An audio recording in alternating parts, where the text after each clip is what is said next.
So how many of you guys can actually apply what you're learning in school in a real life situation? Well, that one day might actually save your life. It did in the story I'm about to tell you. No, I'm just kidding. It didn't actually save my life, but it saved me from embarrassment. So anyway, let's just get right into this. So this happened sophomore year of high school in my world history class. So the day this happened, we were doing a debate, and that's how this whole thing started. So we did a lecture in class, and then out of nowhere, my teacher said, "We're doing a debate in 5 minutes. Here's your prompt." And I'm like, shoot, I don't understand this prompt at all. And that's because I'm not a good history person. I just do not do very good at it. So I didn't know if I was gonna have anything to say in it. So I decided to try to lay low, and hopefully she wouldn't call on me, but that didn't work very well, and I'll explain in a minute. So anyway, we start the debate, and my teacher makes you raise your hand actually before you can say anything, which I think is a good way to do it. That way nobody talks. There's never two people talking at once or attempt to talk at the same time. So anyways, the debate's going on, and I'm starting to make some sense of the topic. You know, it's starting to make sense to me more, but just whatever she gave us just didn't make much sense. Anyway, so we're going through the debate, and towards the end of it, my teacher starts calling on every single person who has not said anything, and I'm like, shoot, I don't have anything to say, and I'm just like, what am I gonna do? So a lot of people in the class expect stellar answers from me, like really good answers from me, but the fact was, I didn't think I was going to be able to say anything at all, and even if I did have something, it wouldn't be very good. Anyway, so the reason they think this is because I can solve cubes and because I'm good at math. But just because I can solve cubes and I'm good at math does not make me good at history. So anyway, let's just continue with the story. So I'm just thinking in my head, what am I gonna say? Because I couldn't think of anything. And then I was thinking, okay, what did we learn in math? So remember, we were learning about limits, and then I realized this whole thing was a limit. And if you don't know what I mean by that, I'll explain. So, if you don't know what a limit is, it's the idea that as a function approaches a certain number, what output is it approaching? And this, in this case, was an infinite limit. So, what number is it approaching as the number goes off to infinity? So, it's approaching what's called a horizontal asymptote.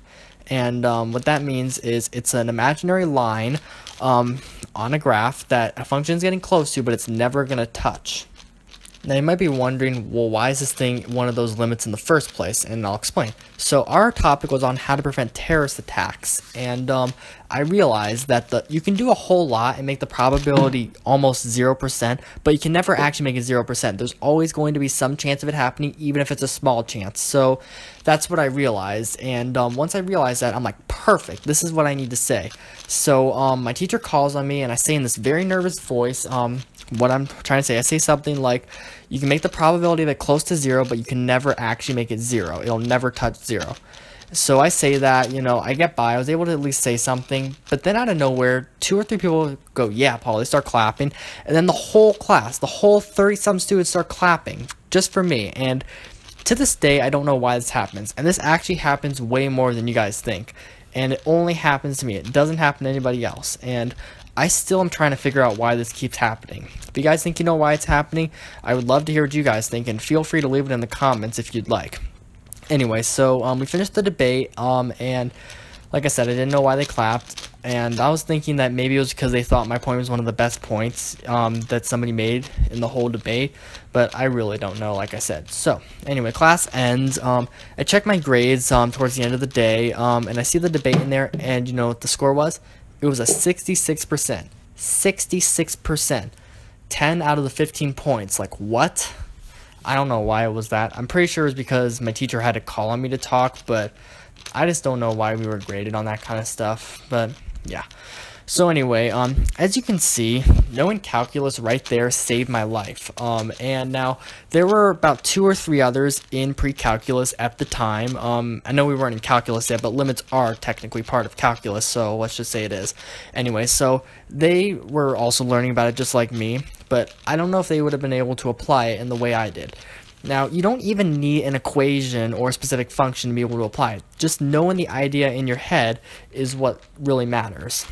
So, seriously, think about all your classes in a real-life situation, and being able to do so might one day save your life or you from embarrassment, just like it did here.